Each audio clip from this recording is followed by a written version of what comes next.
As mentioned, the President has given instructions to our agencies.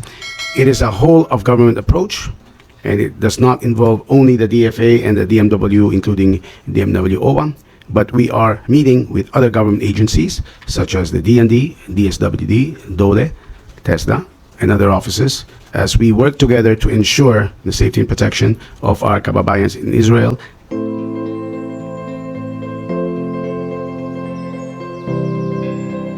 and Gaza. Let us remember that the situation is not just one which affects territory which is now in the state of Israel, but also in Palestine, specifically in the Gaza Strip, where there has been a shift in the center of hostilities after the weekend where we saw, and you have reported, the Hamas attacks on the south of Israel.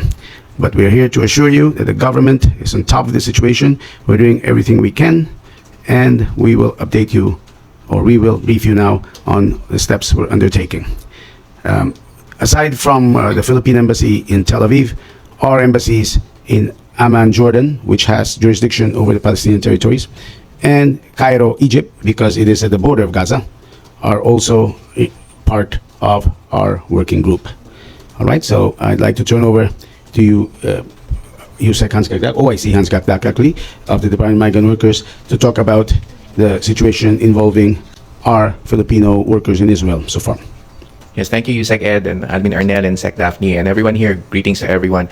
Since the presidential directive to monitor the status of our dear OFWs in Israel, last Saturday we put up the 24/7 Task Force Israel Help Desk over the DMW OWA, and we have received 83 requests for assistance from OFWs and OFW families, and we had updated the status of 76 of the 83 OFWs mentioned in the request for assistance, and are still seeking updates on the status of 7 more.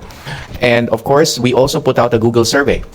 We emailed, because we do have the email addresses of OFWs in Israel, so we put out a Google survey through the emails of the OFWs, and 313 had already responded from the affected areas and had marked themselves safe in the affected areas, where there's an approximately around 300 plus OFWs. When I say affected areas, I mean to say the southern part of Israel that is close to the Gaza Strip border. And lastly, my last update would be yesterday, Labor Attaché Rudy Gabasan and OWA Welfare Officer Dina Ponciano, of course tasked by myself and Admin Arnel, to proceed to Beersheba and visit the hospitalized OFW whose right arm had been grazed by a bullet. He is fine, in good spirits, recovering, and is, as we speak, being transferred from Beersheba up to Tel Aviv. It was also a chance for Labat Gabasan and Welfare Officer Ponciano to visit what we call the rescue areas or centers that have been put up by the Israeli government. You know, the Israeli government, coordinated by the PE Embassy in Tel Aviv, IDF had been undertaking rescue efforts on the ground. And sino man nasasagip nila, dinadala dun sa rescue areas. At dinalaw yon ni Labor Attaché Gabasan and Welfare Officer Ponciano. At doon nagbigay ng ayuda, of course, aside from checking up on the well-being, not just physical, but the psychosocial well-being of our OFWs there. So the effort continues, and with respect to our dear OFWs, and hopefully things will, the situation on the ground will get better, and we'll have more peaceful resolutions to the current conflict, so that our OFWs can resume their work. Thank you. As you may have seen, OWA is in a 24-hour non-stop work mode, and we're also in full cooperation and full coordination with the DFA, the DMW, and the IDF in Israel. And we put up a command center in OWA, and currently yung pong ilan sa ating mga kababayan na humingi ng tulong dyan po dumadaan lahat, and kung ano man ang aming pong the information that we get, we always coordinate with the DMW and the DFA. Currently, yung isa po nga sa OFWs na asawa ni Gelianor Liano Pacheco is with us para po naman mabigyan natin ng psychosocial intervention, kasi siya po yung misis nung ating pong hinahanap na isang OFW in Israel. So we can assure you that with the experience that we've had, hindi naman po ito isang bagong bagay sa OWA. We have been together to address crisis like this in Egypt, Russia, lahat naman po ito na naranasan na natin, and with this experience, we assure you that for any situation, OWA, DMW, and the DFA will be working hand in hand together para po mabigyan ng mga pangangailangan ng ating pong mga OFWs in Israel. Thank you. Let's open the floor now to questions. Let's start with Maricel Halili, TV5. Magandang hapon po.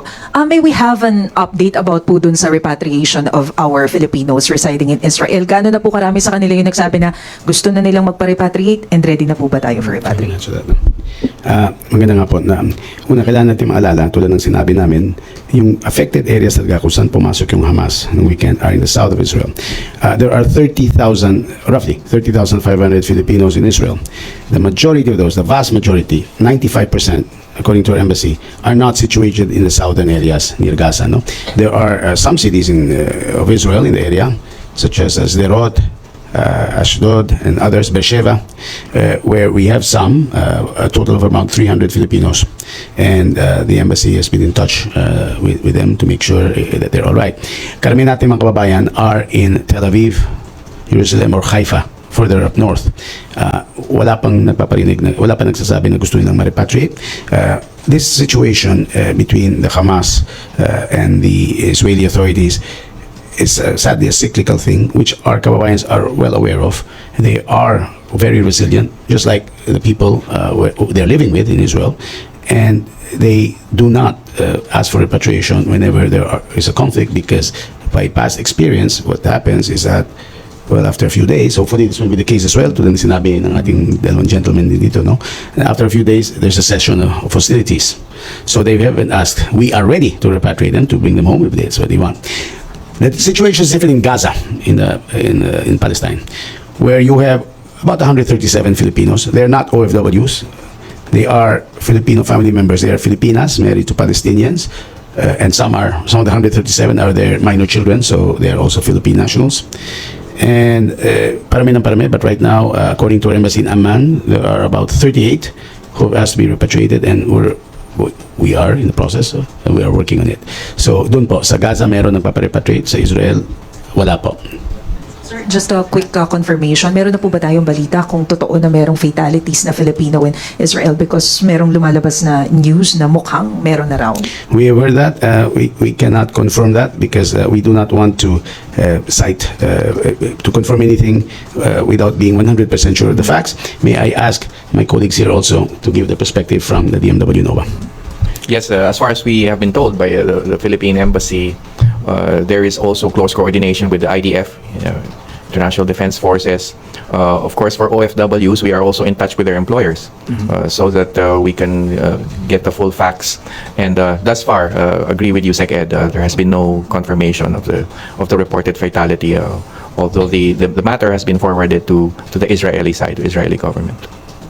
But we wish to emphasize also that the President himself has already stated on behalf of the Filipino nation that we condemn these acts of violence, especially against civilians. Okay. Nestor Corrales, Philippine Daily Inquirer.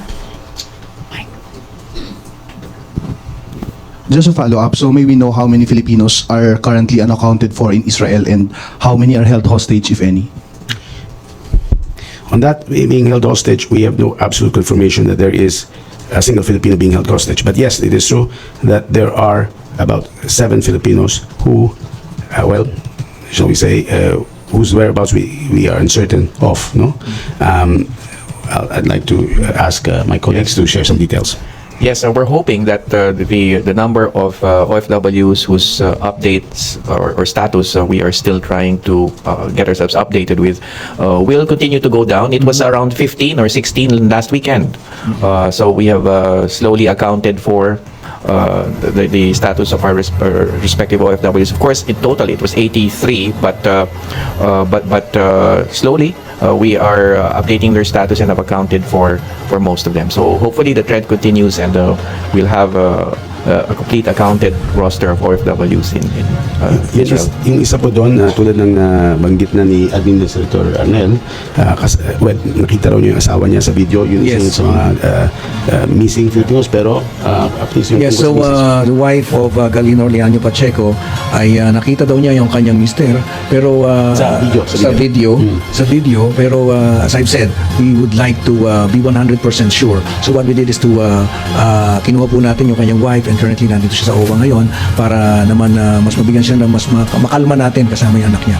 And karagdagan lang, we would like to let you know that most of the reports that you get, we also get them.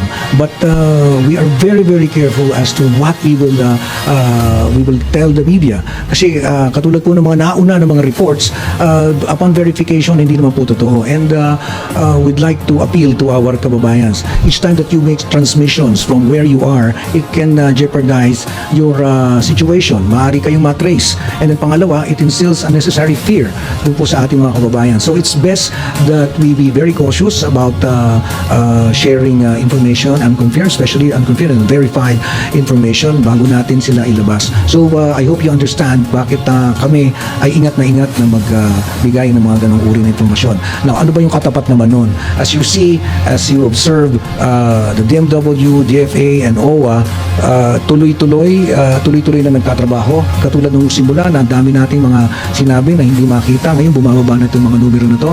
And tuloy-tuloy pa rin tayong hinahanap ito.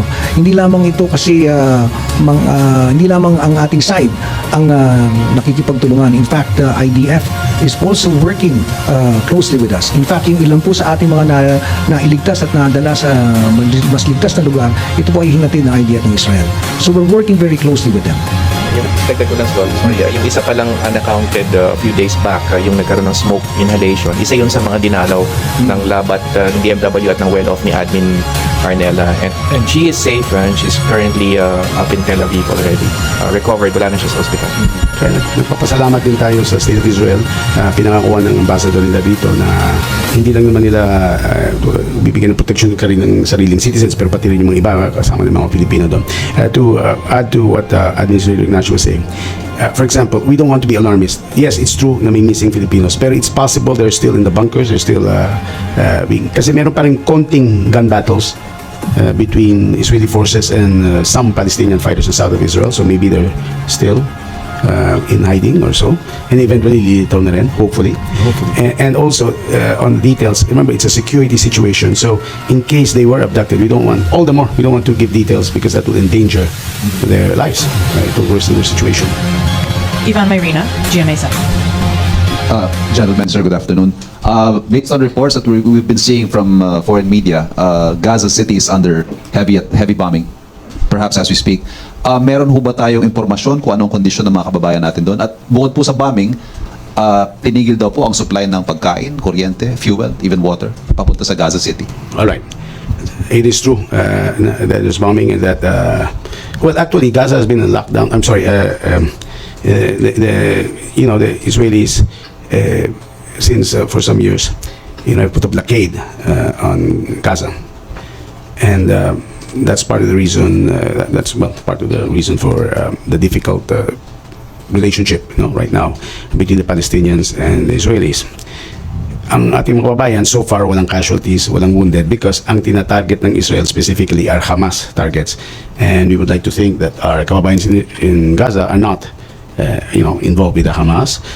And so the Israelis themselves have said that they've been warning civilians in Gaza before they strike particular buildings, no? As for the yung electricity, okay, this has been happening. This is not the first time that's happened, and I'm sure the kababayans, while they are not in the best of conditions right now, know what they do, know what to do. Of course, some have already asked for repatriation, and it's complicated by the fact that there's no international airport in Gaza. No, there's none. You can't even leave by the sea because also the blockade includes sea. There's no port. The way you know ports are. But there's always diplomatic initiatives. There are the exit points both to Israel or through Egypt, which are heavily guarded by both Egypt or Israel. So there are measures now being undertaken so that we could hopefully bring them as soon as possible. But right now, no casualties among the Filipinos in Gaza. Having mentioned all those challenges, Yusek, how soon can we execute this plan to repatriate our kababayan? Ito hong 38 na sabi na gusto nila magpa-repatriate. I don't want to lie to you and give a date. I will tell you as soon as possible. Yun po, sirs. Yusek Kakdak, may we know if there are OFWs that are set to be deployed in Israel for the next few weeks or months? And in line with that, are we open on asking the President for a possible deployment ban sa Israel po? Okay, first question. Right now, deployment is on hold mainly because we know that the Ben Gurion International Airport is closed, although there might have been developments in the last few hours on that. But nevertheless, we are in touch with, as you know, there's a government-to-government hiring arrangement in partnership with the Israeli labor and immigration authorities, especially with respect to hotel workers. So we are in close coordination with the Israeli PBA, that's the name of the government agency counterpart that we have. And at the proper time, deployment will resume, especially for our what we call G2G hotel workers for Israel. And with respect to a deployment ban in general, we're looking toward USEC Ed and the DFA because we know that the deployment ban framework is anchored on the alert level system, alert level set also by the Department of Foreign Affairs, and this is in accordance with the law. Okay. For now po, sir, on hold muna yung deployment. Tama po ba ako?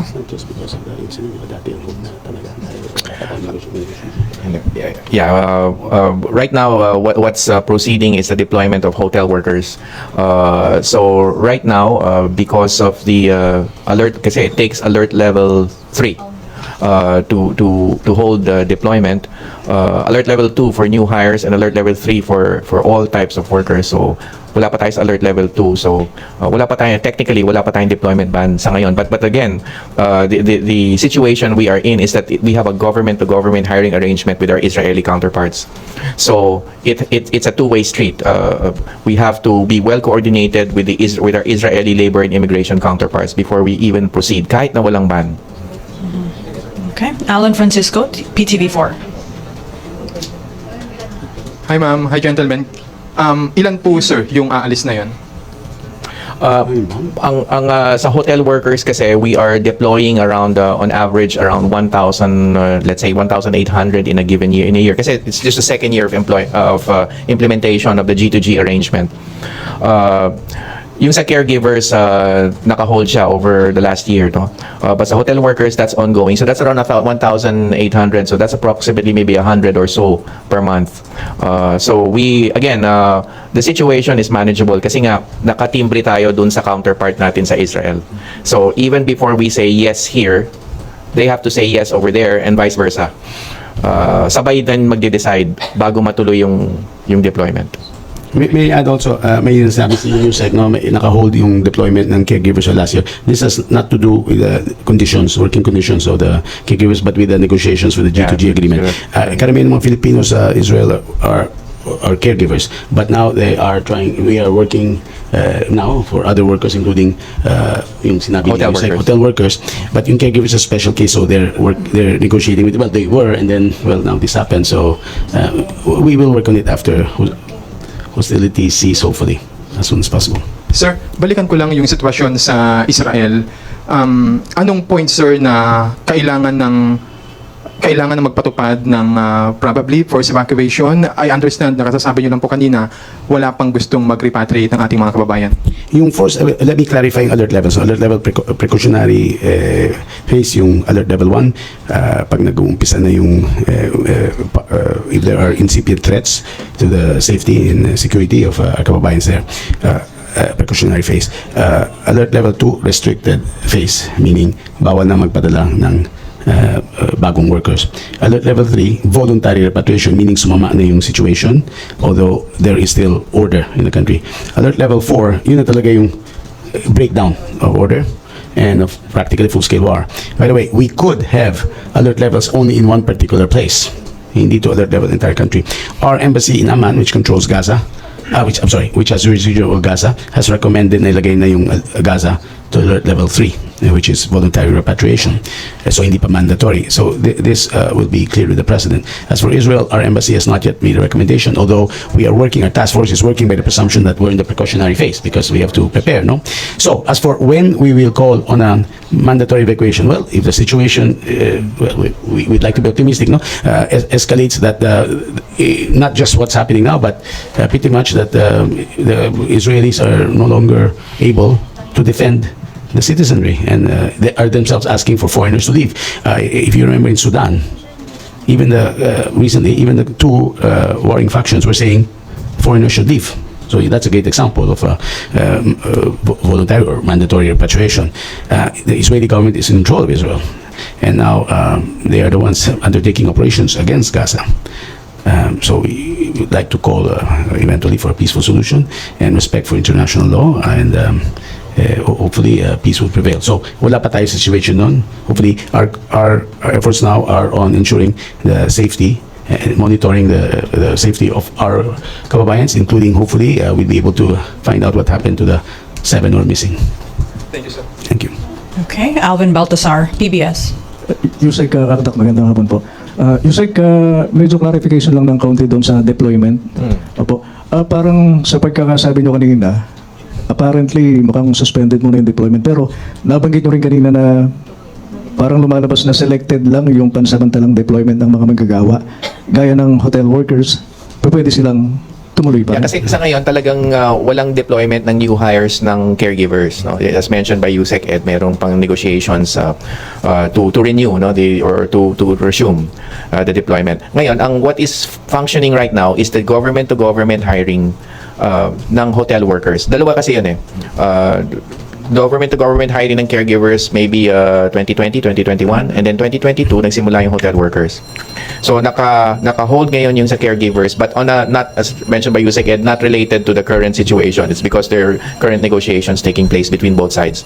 Ngayon, doon sa hotel workers ay meron pa rin government to government hiring. We're looking at the airport situation in Israel and consult with our counterparts, yung labor and immigration authorities, as to whether pwede muling mag-resume. As I said, it's a two-way street. Kahit sabihin natin ditong go na, pero kung sabihin ng Israel side, hold muna, then hold. And vice versa. Kung sinabi nila sa atin na go na, pero sabihin natin, teka, sandali, kung may alert level, ay hindi rin. Pero sa ngayon, walang alert level. So from our side, walang impediment, but we will still have to check with our Israeli counterparts. First, yung airport situation, although we've heard some news na parang magbubukas or bukas na. And then second, whether or not we can already have that flow, renewed flow of deployment ng hotel workers for Israel. So, ibig sabihin, Yusek, ay naghihintay lang tayo ng go signal talaga. Yes. All it takes is just we will check with our Israeli counterparts kung okay na naman, kung bukas na naman. Kasi nga, since last weekend, sarado yung Ben Gurion International Airport. But what we've heard so far are press releases, so we need to officially confirm. Also, again, we need to emphasize the conflict is in the southern part. Kasi imagine, for example, the Philippines, although the size is different, no? Imagine Filipinos are mostly working, for example, in Metro Manila area, and then the conflict will be somewhere in Mindanao. Parang ganon. So it doesn't mean that the kababayans or in Tel Aviv are in grave danger right now. Although, of course, they have to take precautions. We just heard, what was that, a buzzer? That's common in Israel during these times. That's a warning to the people, oh, may darating na missile. Everybody to the bomb shelter. Well, their Iron Dome handles or intercepts those missiles. Yung rockets fired by Gaza last weekend mostly were towards the southern cities. In fact, they caused a lot of damage and even deaths. There were a few which reached Tel Aviv, pero by then humihina na yun pagdating. So our kababayans in Tel Aviv and in Haifa are, of course, monitoring the situation, and they're in touch with the embassy. They are safe,